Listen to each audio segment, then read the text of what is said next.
चलो गाइस, अब देखो यहाँ पर क्वेश्चन क्या लिखा हुआ है। Find the roots of the following equation by applying the quadratic formula. देखो गौर करो, आपको कौन सी फार्मूला अप्लाई करनी है? Quadratic formula, right. तो जब आपको मेंशन किया हो कि नीचे जो इक्वेशन है दिख रही है, इक्वेशन दिख रही होगी आपको, राइट। अब ये है ना क्वाड्रेटिक इक्वेशन है, क्योंकि यहाँ पर देखो इसकी डिग्री 2 है, हाईएस्ट आपको स्क्वायर दिख रहा है ना, राइट। और ये ax² plus bx plus c के फॉर्म में है, तो इसको हम क्या कहते हैं? Quadratic equation. अब इसको क्वाड्रेटिक फार्मूला से सॉल्व करना है। कौन सी फार्मूला से? क्वाड्रेटिक फार्मूला, जिसको हम जनरल फार्मूला भी कहते हैं। तो देखो इसमें सबसे पहले क्या करना है आपको, सबसे पहले आप लोगों को लिखना है a की वैल्यू। a यहाँ पर क्या है? जो x² का कोफिशिएंट होता है ना, वो आपको क्या गिन लेने का? a। तो a इज इक्वल टू 2। चलो फिर b इज इक्वल टू, तो देखो यहाँ पर जो x के आगे जो नंबर होता है ना कोफिशिएंट, क्या है x के आगे? -7 है, तो b आपका -7। और c इज इक्वल टू 3, +3 है ना, तो 3।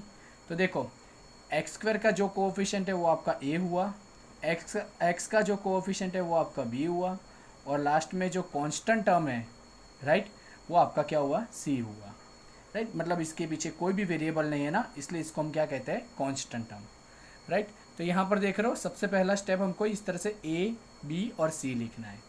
अब देखो आपको d फाइंड करना है, राइट, क्लियर।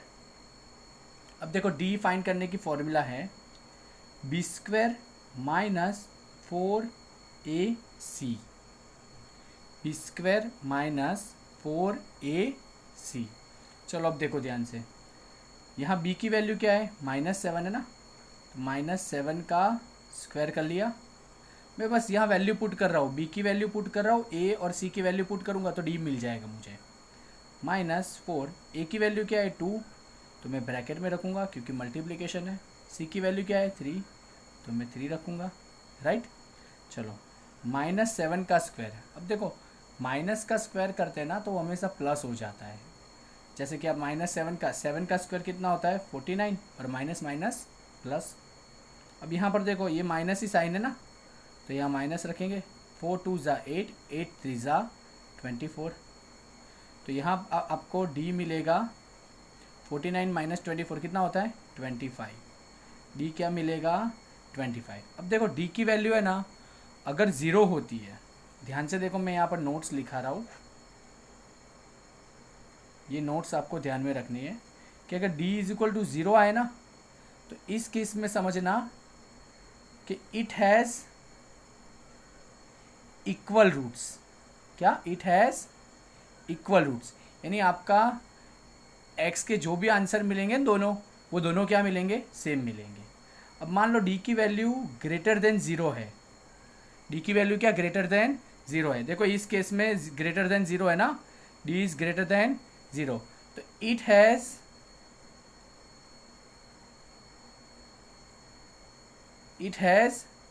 टू है ना, 2 रूट्स, राइट।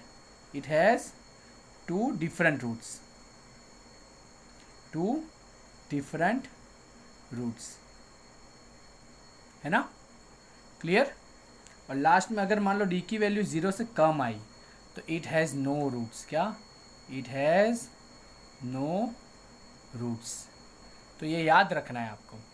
तो देखो सबसे पहले हमने a b c अलग से लिख दिया, फिर उस a b c की वैल्यू पर से हमको d की वैल्यू मिली। अब d की वैल्यू अगर 0 आती तो it has equal roots, d की वैल्यू अगर 0 से ज़्यादा आए तो इट हैज़ 2 डिफरेंट रूट्स, और d की वैल्यू अगर 0 से कम आती तो इट हैज़ नो रूट्स, मतलब उसके रूट्स ही नहीं निकलता, फिर आपको सॉल्यूशन आगे करने का ही नहीं।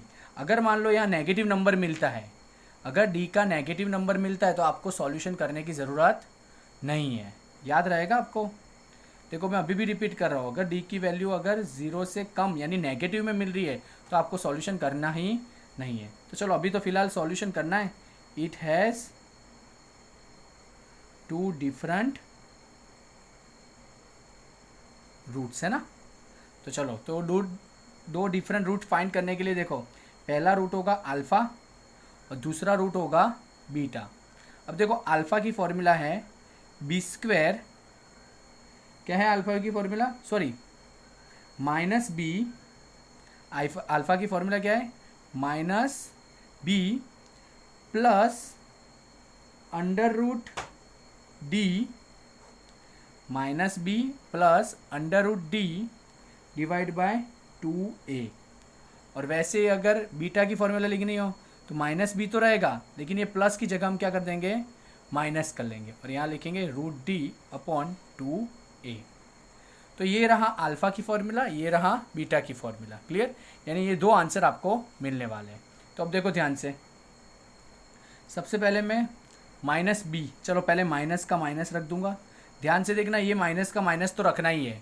अब देखो बी की वैल्यू क्या है -7 है, तो देखो एक माइनस तो है, लेकिन अब दूसरा माइनस आया तो ब्रैकेट में रखना पड़ेगा।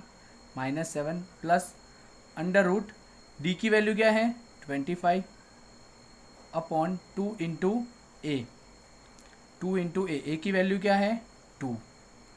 चलो सॉल्व करते हैं। माइनस माइनस क्या हो जाएगा प्लस, यानी +7 हो जाएगा प्लस। अब आपको पता होना चाहिए 25 का रूट क्या निकलता है। देखो रूट नहीं निकलता तो ऐसा का ऐसा ही रख देना, तो सॉल्व नहीं होगा।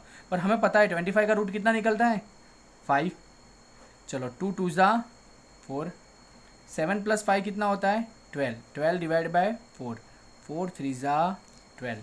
तो इस तरह से आपका सबसे पहला आंसर क्या आया 3 आया। क्या आंसर आया x का, x = 3।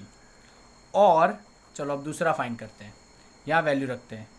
माइनस का तो माइनस रहेगा ही, b की वैल्यू क्या है -7 प्लस d की वैल्यू 25, सेम इसके जैसा ही है 2 इंटू 2, राइट। माइनस माइनस +7 हो जाएगा। अच्छा अभी यहाँ पर माइनस था, यहाँ पर क्या था माइनस था, राइट। तो पहले माइनस माइनस +7 हो गया, अब ये माइनस लिख दो। 25 का रूट क्या आएगा 5 डिवाइड बाई 2 2 ज़ा 4। तो अब ये देखो 7 - 5 कितना होता है 2 होता है, डिवाइड बाय 4, 2 1 ज़ा 2 2 ज़ा। तो यानी यहाँ पर x = क्या आंसर आया 1/2। तो यानी आपके दो आंसर आए, x = 3 और x = 1/2, राइट। अब ये 3 इधर रखो इक्वेशन में और 1/2 एक बार इक्वेशन में रखो। अगर वो आंसर रखने से अगर 0 आ रहा है तो आपका आंसर सही है। क्लियर। तो इस तरह से चेक करके भी आप दे सकते हो। आप लोग जो क्वेश्चन दिया है ना उसमें x की वैल्यू 3 यहाँ रख के देखो, तो देखो 3 का स्क्वायर 9, 9 2 ज़ा 18, 3 7 ज़ा 21, 18 - 21 कितना होता है -3, -3 + 3 0, तो आ गया ना।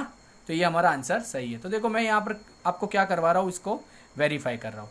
तो आई होप आपको क्वाड्रेटिक फार्मूला का पूरा कंसेप्ट समझ में आ गया होगा। क्लियर। अब इसके बाद में मैं आप लोगों को एक फ़ोटो भेजूँगा, उसके जितने भी सम है इसके रिगार्डिंग इस तरह से आपको पूरा करके देना है अच्छे से। Clear. Okay bye, thank you.